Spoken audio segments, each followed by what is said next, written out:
पौराणिक कथा के अनुसार भगवान विष्णु के चरणों से वामन अवतार के दौरान जब भगवान विष्णु ने अपना एक पैर आकाश की ओर उठाया, तब उनके अंगूठे के नाखून से एक छेद हुआ।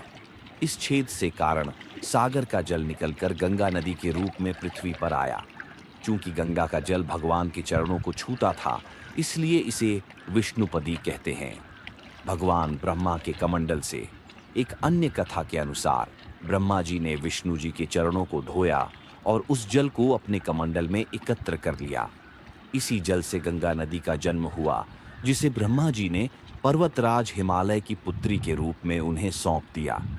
हिमवान की पुत्री। कुछ कथाओं के अनुसार गंगा हिमवान और मीना की पुत्री है, जिस कारण वे देवी पार्वती की बहन हैं। वैज्ञानिक दृष्टिकोण से उत्पत्ति स्थल गंगा नदी का उद्गम हिमालय के गंगोत्री ग्लेशियर से होता है। भागीरथी और अलकनंदा का संगम। अपने उद्गम स्थल पर यह नदी भागीरथी कहलाती है। यह अलकनंदा नदी से देवप्रयाग में मिलती है और इसके बाद इसे गंगा के नाम से जाना जाता है। राजा सगर की कथा। एक अन्य कथा के अनुसार राजा सगर ने जादुई रूप से 60,000 पुत्रों की प्राप्ति की। एक दिन राजा सगर ने देवलोक पर विजय प्राप्त करने के लिए एक यज्ञ किया। यज्ञ के लिए घोड़ा आवश्यक था, जो ईर्ष्यालु इंद्र ने चुरा लिया था। सगर ने अपने सारे पुत्रों को घोड़े की खोज में भेज दिया। अंत में उन्हें घोड़ा पाताल लोक में मिला, जो एक आर्ष के समीप बंधा था। सगर के पुत्रों ने यह सोचकर कि आरार्ष ही घोड़े के गायब होने की वजह है, उन्होंने आर्ष का अपमान किया। तपस्या में लीन आरार्ष ने हजारों वर्ष बाद अपनी आंखें खोलीं और उनके क्रोध से सगर के सभी 60,000 पुत्र जलकर वहीं भस्म हो गए। सगर के पुत्रों की आत्माएं भूत बनकर विचरने लगे, क्योंकि उनका अंतिम संस्कार नहीं किया गया था। सगर के पुत्र अंशुमान ने आत्माओं की मुक्ति का असफल प्रयास किया और बाद में अंशुमान के पुत्र दिलीप ने भी। भगीरथ राजा दिलीप की दूसरी पत्नी के पुत्र थे। उन्होंने अपने पूर्वजों का अंतिम संस्कार किया।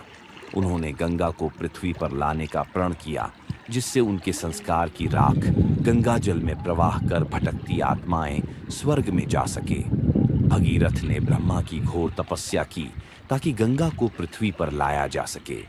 ब्रह्मा प्रसन्न हुए और गंगा को पृथ्वी पर भेजने के लिए तैयार हुए और गंगा को पृथ्वी पर और उसके बाद पाताल में जाने का आदेश दिया, ताकि सगर के पुत्रों के आत्माओं की मुक्ति संभव हो सके। तब गंगा ने कहा कि मैं इतनी ऊंचाई से जब पृथ्वी पर गिरूंगी तो पृथ्वी इतना वेग कैसे सह पाएगी।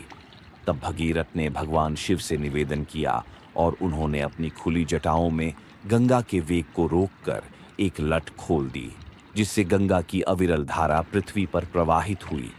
वह धारा भगीरथ के पीछे पीछे गंगा सागर संगम तक गई, जहां सगर पुत्रों का उद्धार हुआ। शिव के स्पर्श से गंगा और भी पावन हो गई और पृथ्वीवासियों के लिए बहुत ही श्रद्धा का केंद्र बन गई।